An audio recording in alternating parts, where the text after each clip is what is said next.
organización política nacional.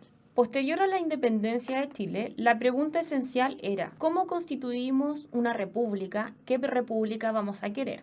En este sentido vamos a tener dos grupos esenciales, los liberales o pipiolos y los conservadores o pelucones. Por lo tanto, este periodo se va a caracterizar por constituir una gran inestabilidad económica y política y cortos periodos que vamos a denominar entonces como los ensayos constitucionales o anarquía política. Van a existir tres constituciones relevantes, la Constitución Moralista de 1823, leyes federales de 1826 y Constitución Liberal de 1828, que todo se va a resolver, estas grandes pugnas entonces, en la batalla del Ircay de 1830, donde sale victorioso el bando conservador. El bando conservador se va a desarrollar entonces entre 1831 y 1861 y su consolidación va a existir en la Constitución de 1833, desarrollada principalmente por Diego Portales. Esta constitución se va a caracterizar por ser muy centralista, autoritaria y con la mantención entonces de crear un orden social. La constitución de 1833 va a ser presidencialista con derecho a reelección y por lo tanto nosotros vamos a ver en los próximos periodos que van a existir presidentes que van a gobernar por 10 años y los vamos a denominar los decenios. Los objetivos de este periodo entonces eran restablecer el orden social,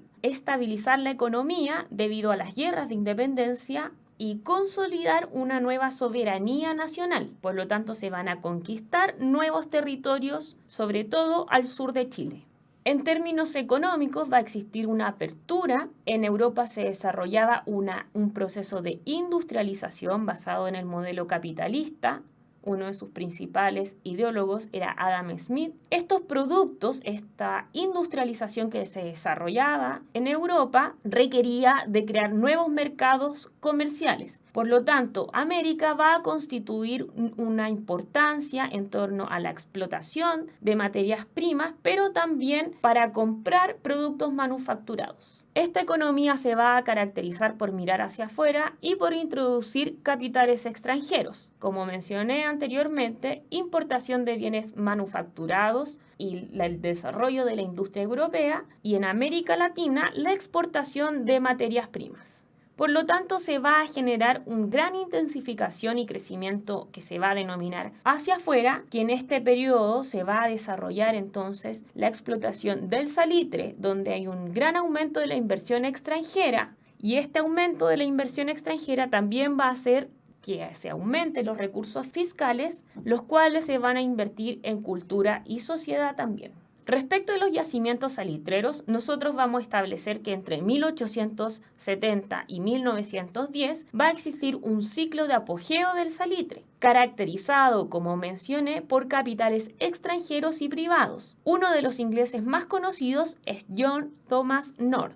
Se van a crear, por lo tanto, las oficinas salitreras o company town y donde van a existir entonces las habitaciones obreras. Este ciclo salitrero también va a estar caracterizado por las malas condiciones en las que vivían los obreros y las familias del bajo pueblo. La sociedad chilena en el ciclo salitrero se va a caracterizar por ser extremadamente jerárquica. Va a existir una oligarquía que va a gobernar, los sectores medios que van a ser trabajadores principalmente del Estado y los sectores o clase popular que van a trabajar en minas de carbón o de salitre y también en el campo. Pero a pesar de que las empresas y capitales eran extranjeros, de todas maneras debían pagar impuestos al Estado. Este impuesto hizo que el Estado obtuviese grandes ganancias que gastó o invirtió en construcciones, un impulso a la educación y nuevas instituciones financieras. Respecto a las construcciones, nosotros vemos un desarrollo importante en torno, por ejemplo, hasta el día de hoy, el barrio Concha y Toro, la estación Mapocho. Se crea el primer ferrocarril de Caldera a Copiapó, que si bien este ferrocarril es de inversión privada, estas construcciones corresponden a inversiones privadas, vamos a ver que toda la población se va a ver beneficiada por estos tipos de conexión y de construcciones. Existe un impulso a la educación a través de la Ley de Instrucción Primaria de 1860, donde se van a a conformar entonces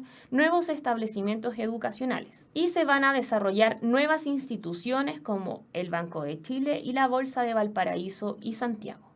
Sin embargo, vamos a tener un gran periodo de crisis, tanto económica como política. En torno a lo económico, como Chile dependía gran parte de la exportación del salitre, la creación del salitre sintético en Europa va a bajar importantemente entonces las exportaciones de este, pero finalmente va a ser la crisis de 1929, la crisis de Nueva York, de la caída de la bolsa de Nueva York, que va a romper y va a terminar por cerrar todas las salitreras que quedaban hasta ese momento. Respecto de la crisis, nosotros vamos a encontrar dos crisis importantes, la crisis económica y la crisis política. En la crisis económica va a haber una crisis en torno a la exportación del salitre, la creación del salitre sintético primero y posteriormente la crisis de 1929 con la caída de bolsa en Nueva York, que va a hacer entonces que posteriormente se vayan cerrando todas las salitreras que existían hasta ese momento.